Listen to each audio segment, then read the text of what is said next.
오늘 하나님의 말씀은 신약성경 111페이지 누가복음 11장의 말씀입니다.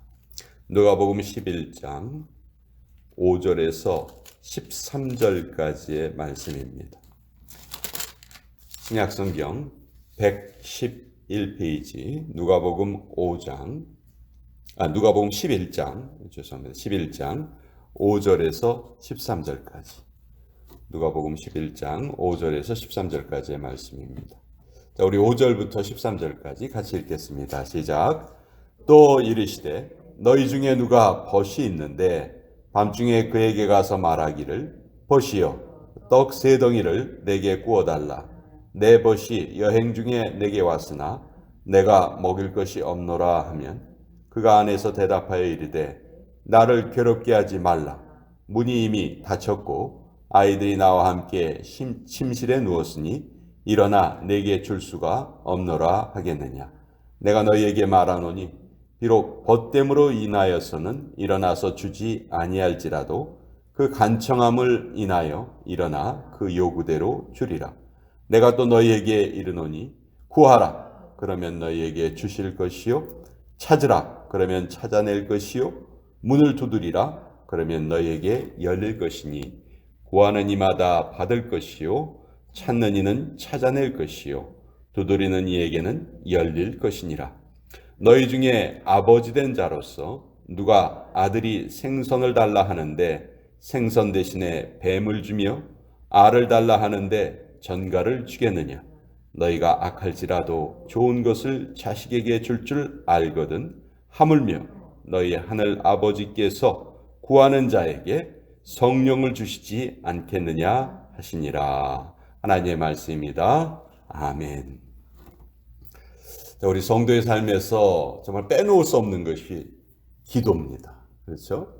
기도하지 않는 크리스찬이 아니겠지요. 구약 성경에 보면 사무엘은 기도하기를 쉬는 것을 죄라고 표현을 했습니다. 나는 너희를 위해서 기도하기를 쉬는 죄를 범치 않겠다. 그렇게 백성들에게 약속했죠. 또 신약 성경에 바울이 보낸 편지에 보면 쉬지 말고 기도하여라. 이렇게 기도를 강조했어요. 사실 이 세상에 기도가 필요하지 않은 사람이 한 사람 있었다면 바로 예수님일 거예요. 예수님은 하나님이세요. 그런데도 그 예수님이 누구보다도 더 많이 기도하셨고 더 열심히 기도하셨어요. 그 예수님의 기도의 모습을 보고 오늘 1절에 보면 11장 1절에 보면 우리가 읽지는 않았지만 예수께서 한 곳에서 기도하시고 마치심에 제자 중 하나가 여짜오되 주여 요한이 자기 제자들에게 기도를 가르친 것과 같이 우리에게도 가르쳐 주옵소서. 예수님께 기도를 가르쳐 주십시오. 이렇게 요청을 해요. 이 기도의 요청이 기도를 가르쳐 주십시오 한 것에 대한 대답이 이제 주님께서 가르쳐 주신 기도문이 나오고 오늘 우리가 읽은 부분에 보면 아주 유명한 비유가 나옵니다. 밤중에 찾아온 친구의 비유. 자, 요거는 우리 그 당시에 사회 상황을 조금 알아야 하는데 우리 한국 사람들이 체면을 중시하잖아요. 그것보다도 더 유대인들이 체면을 중시하는데 유대인들이 체면을 어떻게 판단하냐 하면 그 친구가 찾아왔을 때 음식 대접 이것을 제대로 하느냐 안 하느냐 이것이 거의 그 사람의 체면과 직결된 문제였어요. 그러니까 누가 찾아와서 머무는데 음식 대접을 제대로 못하면 그거는 정말 그 사람의 얼굴에 아주 먹칠을 하는 그런 일이었습니다. 근데 어떤 사람 집에 친구가 찾아왔는데 먹을 것이 떨어진 거예요.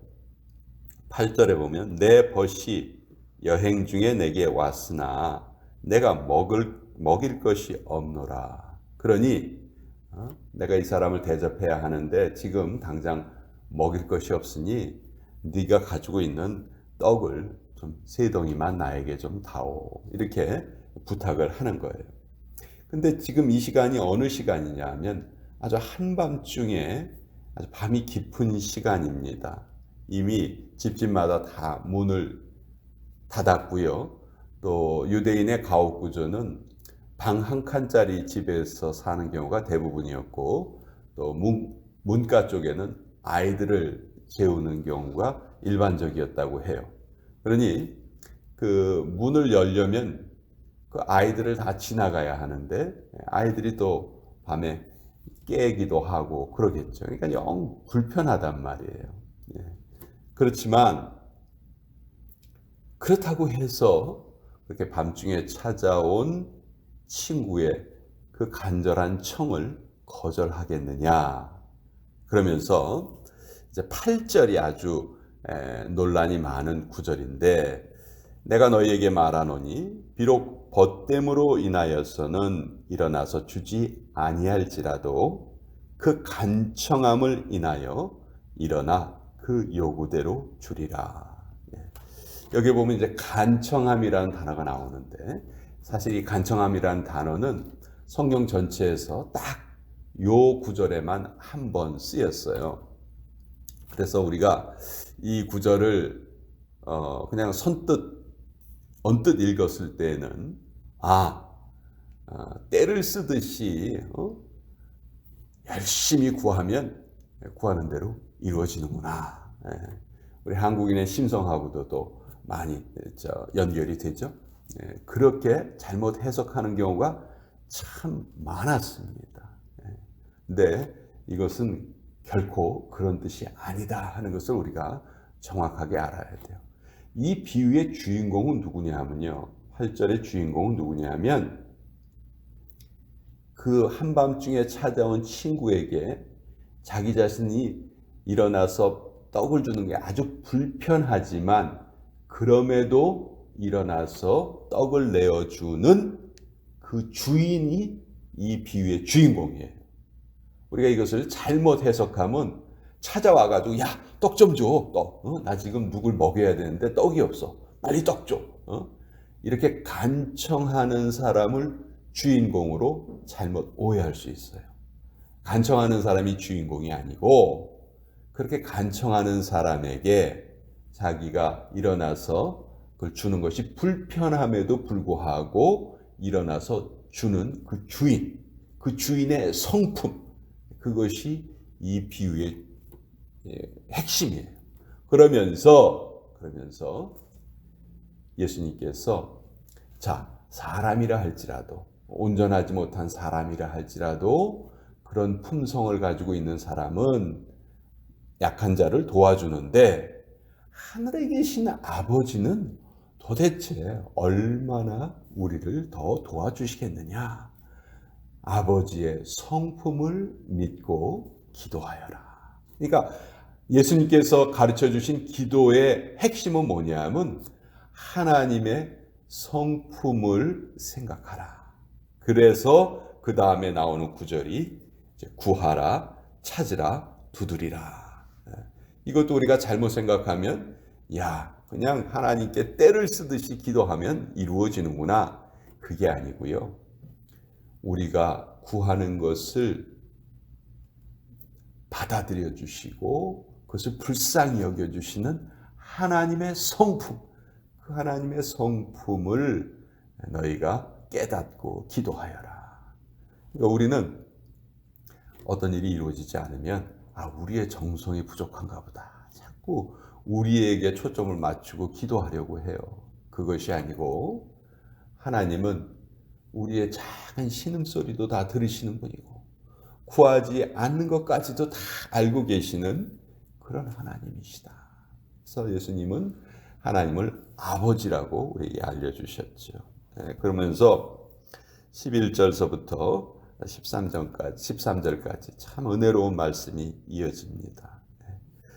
너희 중에 아비가 아들이 생선을 달라는데 뱀을 줄 자가 누가 있느냐? 또 알을 달라는데 전갈을 줄 자가 누구 있느냐? 너희가 악할지라도 너희 자식이 구하는 것은 너희가 잘 좋은 것으로 주지 않느냐? 그런데 하물며 하나님께서는 얼마나 우리를 긍휼히 여겨주시겠느냐. 그러면서 맨 마지막 부분에 구하는 자에게 무엇을 주신다? 성령을 주신다. 이렇게 말씀하시죠. 성령을 주신다. 그러니까 우리의 구하고 두드리고 찾는 것이 결국 무엇으로 모아져야 돼요? 성령을 구하는 것으로 모아져야 되죠. 네. 자, 성령을 주시겠다는 말씀은 뭐냐면요. 이런 거예요. 기도로 해석을 하면 우리가 구한 것을 어떤 때 받는 경우가 있어요. 근데 구한 것을 받지 못하는 경우가 있죠. 예를 들어서 바울이 자기 육체의 가시가 떠나기를 구했지만 못 받았어요. 그렇죠? 근데 성령을 주신다는 말씀은 뭐냐 하면 우리가 구한 것을 받을 때도 기쁨으로 받고 우리가 구한 것을 받지 못할 때에도 그 하나님의 응답을 기꺼이 받아들일 수 있는 그 마음을 주신다는 것.